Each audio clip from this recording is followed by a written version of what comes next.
to go back to what you and I did a moment ago when I was talking about how to strike a middle ground and like how you could talk to her by first validating.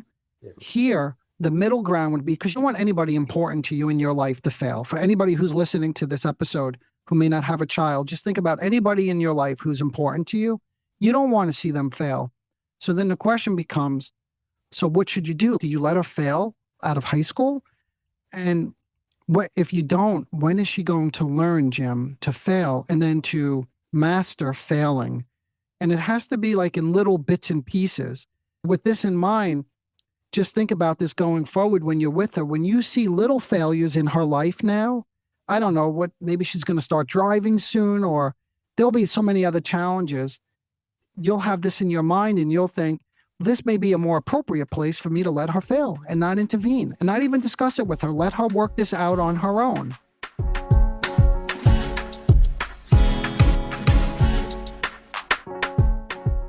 Hello, everyone. Welcome to the Narcissism Decoder. I'm your host, Dr. Anthony Mazzella. In today's episode, we're joined by an engaged listener who reached out to me with really insightful questions. And this fellow has been involved with the podcast for many months, and his questions are always quite complicated and insightful. So I figured I would invite him onto the podcast because I think many of you could probably benefit from the questions that he raises. So most recently, he listened to an episode that I published. I think the title had something to do with white depression. And rather than addressing his questions like we usually do through email, I invited him. So without further ado, I'd like to introduce you to this fellow, and I'm going to turn it over to him because he could do his own introduction. He doesn't need me to do it.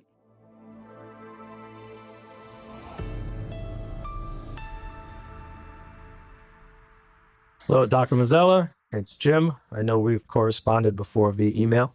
A little excited about this here. Little background, someone had suggested I listen to your podcasts, and I was immediately intrigued. For the start, I didn't know there were so many facets of narcissism. I thought it was just, I'm better than everybody else. I can do a better job. You're beneath me. So I found it interesting for the different facets of narcissism, how someone can play the woe is me to get a reaction and is really controlling that situation, even though they're playing the victim, in control of that, and they're getting exactly what they want.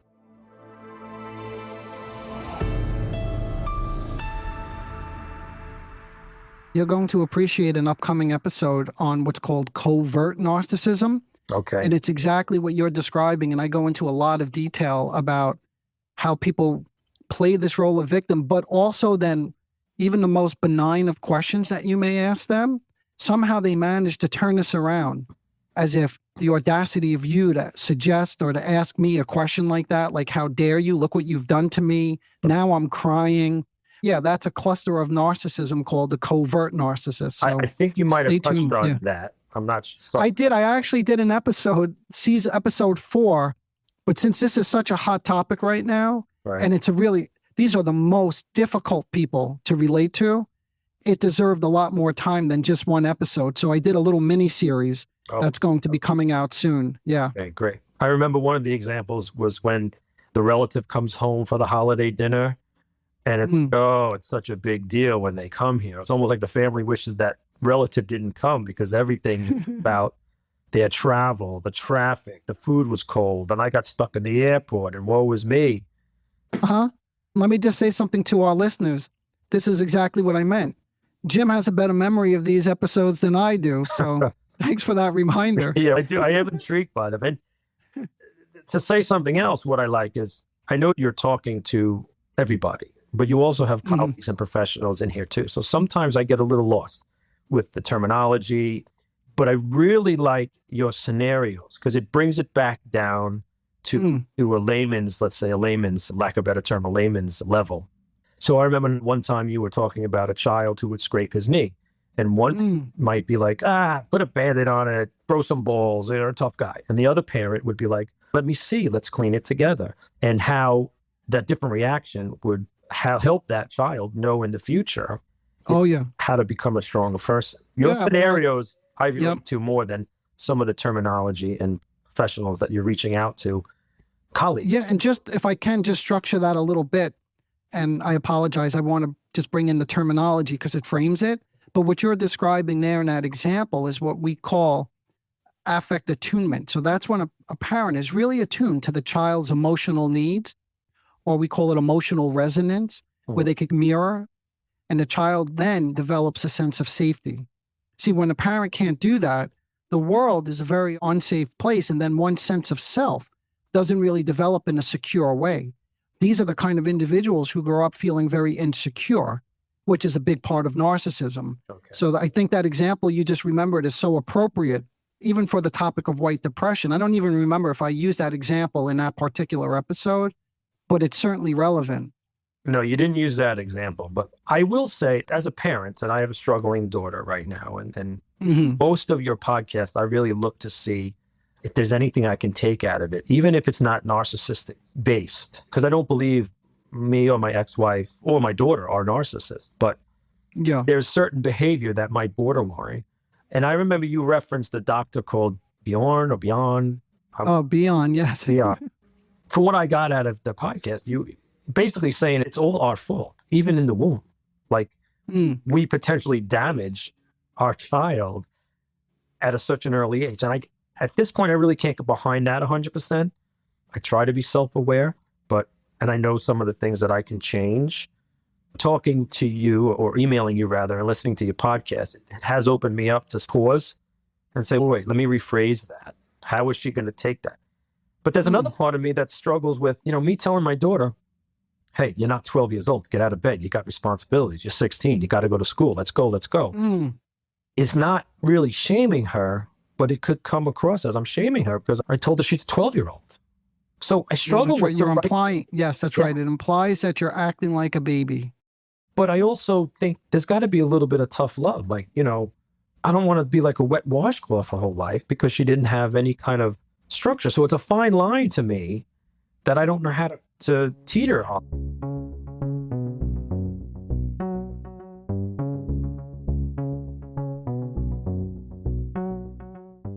Let's think about it just for a moment, because you could think back maybe to this example of the way that you were trying to help her, to motivate her to get out of bed. The question becomes, is it effective? And when I say effective, I don't even just mean in the moment, but does it further the cause? Does she feel better overall? Does she have less trouble getting out of bed day to day? Or do you feel she pushes back on you when you say something like that, or has a reaction, or maybe there's a boomerang effect and the next day she doesn't get out of bed, or she doesn't get out of bed for a week? No, what happens in my case, I stopped doing that because I learned that from listening from your podcast, like how to approach and how to talk. And I'll reference something in the white depression also, but she felt attacked. She felt hurt. I'm going to hurt you now, Dad. Even if it was her subconscious. And she didn't go to school that day. So her reaction was, you hurt me, I'll hurt you. That's what I meant by the boomerang effect. That's exactly right. But and it may not be so conscious, but they have to figure out a way to say, I am not a baby, and you are not going to talk or treat me in this way, and let me show you. You think you're going to control me? I'm the one who's really in control here. I will stay in bed all day. In fact, maybe I'll stay in bed all week now. Exactly what happened. It's exactly what happened. And it's very hard for me to take that approach of, you got to live and learn, and to, I want to say tone down, or do I, lack of a better term, baby how I approach it. Okay, this is always a little tricky when I go in this direction, because I don't know your relationship with your daughter. I don't know your daughter, but a middle ground would be something like acknowledging that it's hard to get out of bed. And many of us struggle to get out of bed because you got to go to work or you have to go to school. But on the other hand, once that's typically, Jim, once that's validated, whatever she's going through, if arousal or emotions are high, which most likely they are, even if she's lying in bed, by the way, she doesn't seem to be in like a hyper aroused state. She is, because something's dysregulating her that she can't get out of bed. But typically when one feels validated, they immediately begin to calm down, because then they feel what? Understood. Like, here, somebody really understands me. So a middle ground would be not babying her. Validating is not babying. It's letting someone feel understood. But once they feel understood, then you're in a much better position to say, look, I get it, but you do have a responsibility. We all have responsibilities in life, and yours is to go to school. Okay. And then you're not calling her names, right?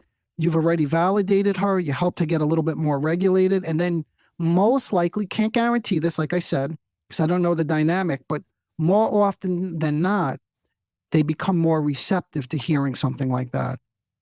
Okay. And they don't need to push back because now they're not fighting. There's no conflict anymore. Does that make sense? Or It does. And I've picked up certain things that I've tried to apply from some of your other podcasts, more so with those scenarios I talked about, because I don't feel that my environment is narcissistic, whether it's me, my ex-wife, or my daughter. I don't feel it's that way. But I do get a lot out of it, and trying to step back and assess the situation or pause before I respond, I've learned from listening to your podcast. I still struggle with it because I get frustrated. Come on already. But I am trying to pause with that, and I understand where you're coming from. I need to implement it a little more often. Yeah, but you could do the same thing for you then. It's the same technique, but you do it for yourself then, okay? Which is, you could say to yourself, yeah, look, this is a frustrating situation, because what parent doesn't want their kid going to school? That's a tough situation you're in. And I think for you, if you could go a little easier on yourself and say, I'm feeling frustrated, but that's understandable. This is a very frustrating situation. That may begin to calm you down. And then once you calm down, then you're in a much better position to talk to her in a more reasonable way, if that makes sense. Yeah, so she might not feel attacked by my words. Exactly. Yes, exactly. And you won't need to attack her because you're saying, I'm having a little compassion for myself. This is a frustrating situation. Let me breathe. And now let me engage in a more regulated state. Okay. I gotcha. Yeah.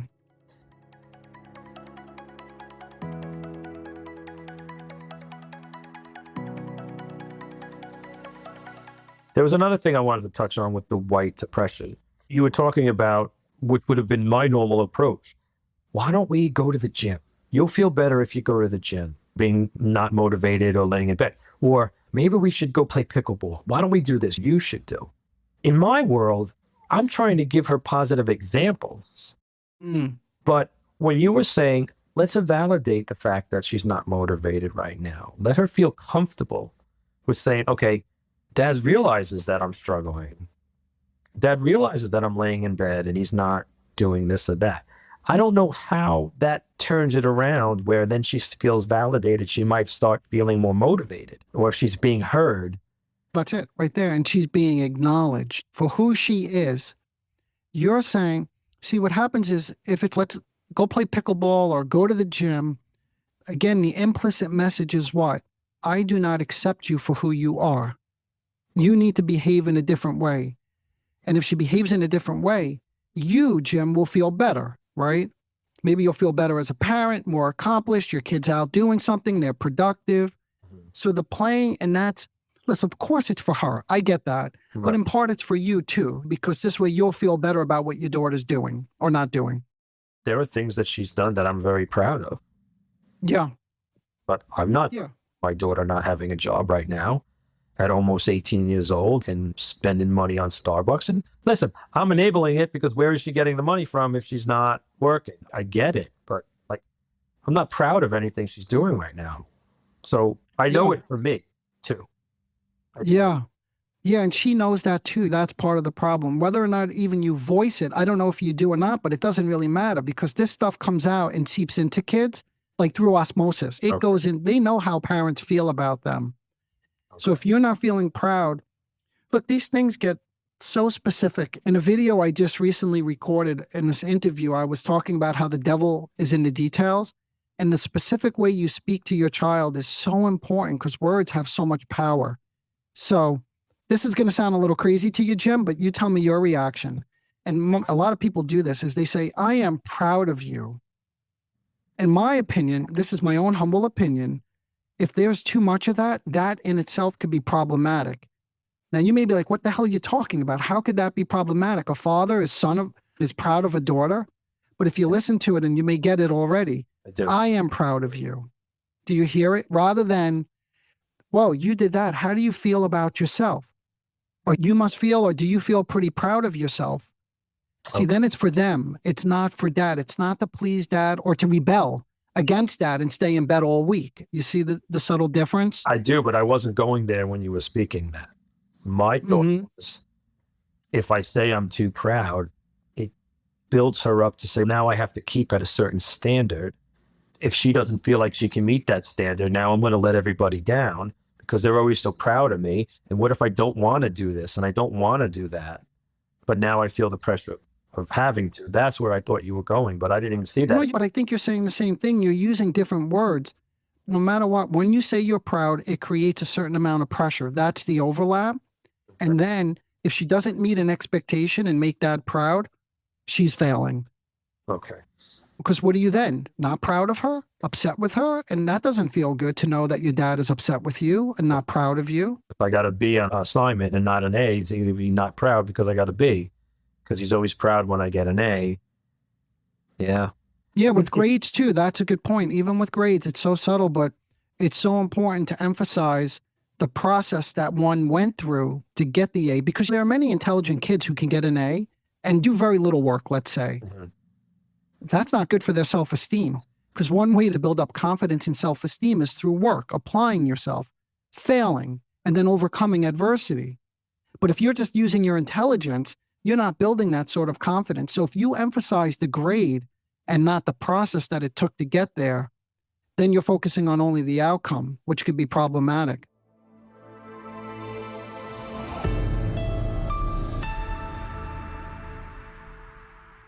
I think she's actually going through that because she actually graduated early from high school, but not because of her great academics. She had them. She almost failed because she wasn't going to school. But it's like she almost steps in or things just work out for her because she aces her final exam. She gets all the homework done at the 11th hour.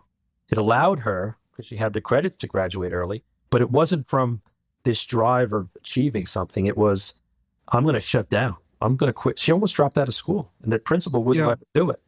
So she has that intelligence, but she doesn't have to work so hard for it. So I see what you're saying. She doesn't feel like I accomplished something and I feel good about that. And I scraped my knees and I got back on the bike type of thing. She just, I got on the bike and I knew how to ride. There was no challenge there. Yeah. Yep, so, that's such a good point. And then from that. It's interesting how the principal gets involved, right? That's a whole nother concept, which I won't get into, but it's called like a reenactment. But basically somebody comes in and then it's external again. It's not being driven by her. It's like you waking her up in the morning and saying, come on, you got to get to school. It's all external, not internally motivated. And that's so funny that you brought that up because I saw that principal coincidentally 2 weeks ago at a nightclub, or we were seeing a band. And I thanked him, thinking he was so instrumental in getting her from dropping out of school and getting into college early. But from a psychoanalytic view, I didn't do her any justice, or he didn't do her any justice. I know, it's always feels so dire, though. It's every stage for a parent in a child's development. This is such a critical point. I need to step in here because I don't want them to fail. Right. Failing is not a good option for them here. I'll do that later. I'll let them learn from failing later. So I could see why you would appreciate that he did that, because you definitely didn't want her failing out of school. And I didn't even pick up on your angle to this conversation. Here I'm thanking this guy for being so instrumental, but he was just, could have potentially, from what you're saying, enabling her as much as my wife and I did, or my ex, in making her feel like there's no challenge there. There's no reward. I didn't do anything. Yeah. I found that interesting.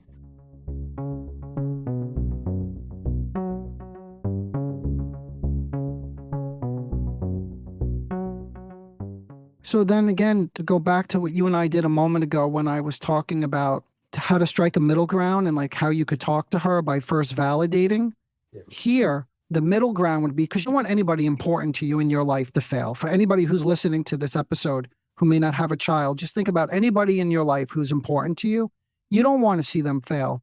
So then the question becomes, so what should you do? Do you let her fail out of high school?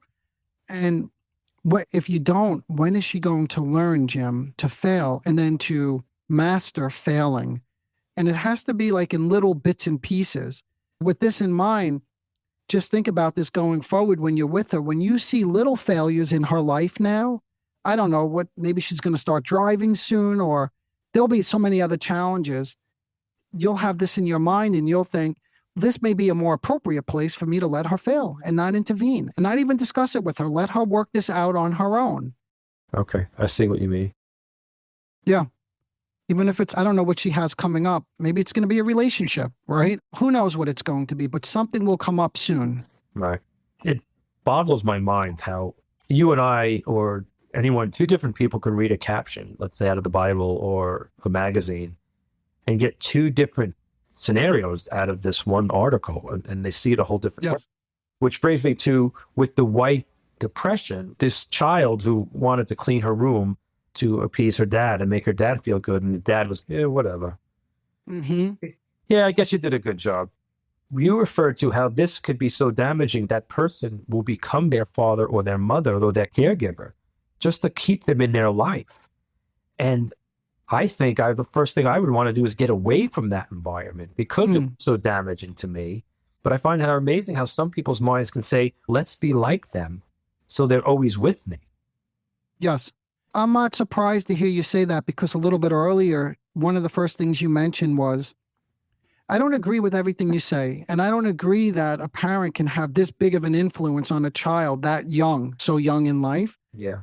But that's when the parent has the most influence on a child's development, because all that stuff, I won't get too technical here, but that's what I refer to as internalizing, right? That we take in something about the parent that we carry around. And in that example, when you said, I would imagine one would want to get away from that kind of parent, right? But if you get away from that parent, Jim, what are you left with? No parent. Yeah. And what if you don't have much else in your life? I don't know about your daughter, but many people don't have a rich, large group of a social network these days. So much is online. Kids isolate so much. So if you give up your parent, it's, what am I left with? This is all I have. I don't know anything else. And what would life be like without them? And that's really unbearable to think about. So they identify and they carry them around with them wherever they go. Yeah, I'm not a professional, so I could only see from my experience. And I can think back about, I may have been hit on the butt 5 times in my life by my dad. And as an adult, I probably deserved all 5 of them. I would think I turned out okay. And I wouldn't say my parents damaged me, as podcasts and stuff like this. But I can see how my actions could cause her to respond or react in a certain way, because I think she's struggling. Well, yeah, I don't want to cross a boundary here with you, but can I free associate to that? It's not an interpretation, but making a link to what you just said. Can I do that? Sure. So what you said was, my father didn't damage me, right? Right. It depends on how you define damage. Your father did send you a message, Jim, that we don't talk through things. We take an action. That's the spanking, right? He didn't sit down and put his arm around you and say, listen, Jim, we need to talk about something, right? That didn't happen, I'm imagining, because he's taking an act. This is your dad. This is just the way he functioned. Right. So now you see what happens in terms of carrying the stuff around. This is what you described earlier with your daughter. It's like this gets repeated. So you carry your father with you, Jim. How? Because when your daughter doesn't get out of bed in the morning, rather than sitting down and talking to her, you say, come on, let's go. Stop acting. I don't know what you said, like a 12-year-old or something like that. Yeah. That's like smacking her on the butt. It's the same thing. Instead of engaging her in a meaningful discussion, helping her get more regulated so you could talk through what's preventing you from going to school, smack her. Okay. So you see, there's the link. There's the way you yourself carry around, not intentionally, not even consciously, maybe until this very moment, till I said this. Yeah. But I'm curious, just look, what I say is never the most important thing. Your reaction is more important than what I say. But does that resonate, or does that sound like psychobabble? Like, how do you hear that? I wouldn't say psychobabble, because I'm very open to building a very strong relationship with my daughter. And I'm up to, I want to say, maybe the challenge or the hurdles of trying to educate myself on how I can approach her, even if I might not necessarily believe it, because I would never lay a hand on my daughter like my father did. And I can almost justify his 5 times. But when you say that scenario, the damage is the same. One was with words and one was with a hand. Exactly. Yes. But I wouldn't have gone there. Yeah. Normally. And if this was 2 years ago, I would have been like, you're some educated, blah, blah, blah, shrink. You know what I'm saying?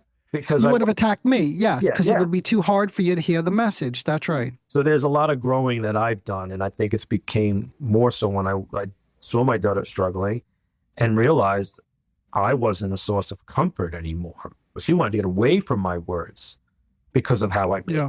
And I had talked to her therapist one time, and he had said, "You shame her.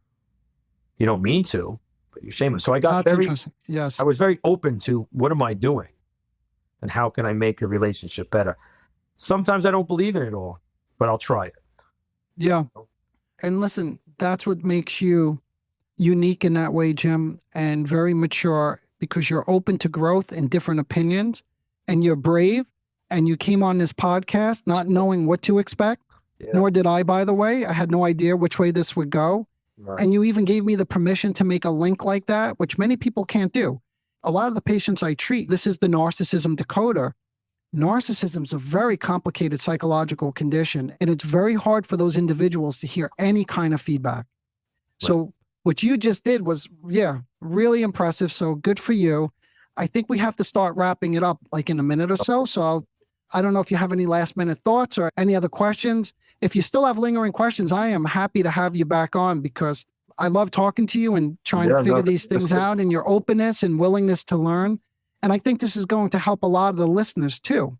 I hope so, because I do struggle with certain communication with my daughter, and I only have one child, and the thought of not having her in my life, especially if it's the way I approached her, would haunt me. She's my, and I'm just really I think trying with to these find things, if you keep these things in mind that we reviewed today, like getting yourself in a more regulated place, being able to just engage and talk to her, to bring her down. And then I think you will see, and you'll come back on and you'll let me know, okay? Sure.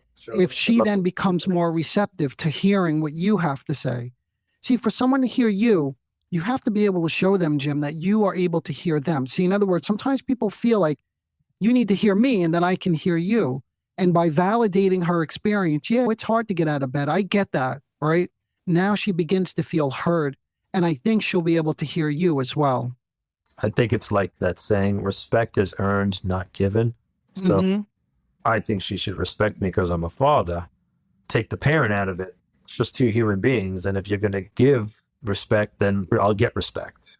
I'm looking at it from what you're saying. But yeah, something I have to work on, my approach to our conversations or our discipline or how we interact. Listen, feel free to keep checking in. This stuff is complicated.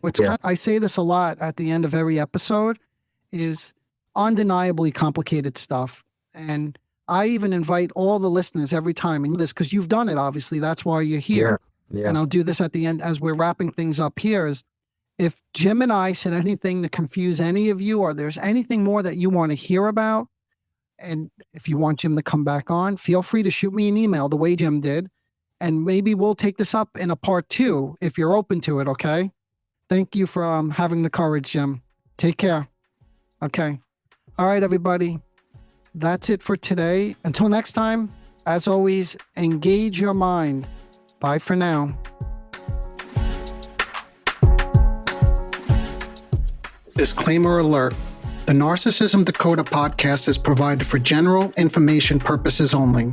The content presented in this podcast is not intended to diagnose, treat, or cure any psychological condition related to narcissism. The content on this podcast should not be considered a substitute for professional medical advice, diagnosis, or treatment. For specific advice pertaining to narcissism or any other psychological condition, you could reach me directly. I am an experienced mental health practitioner who is always taking on new patients. If you would just like a consultation, I can do that too.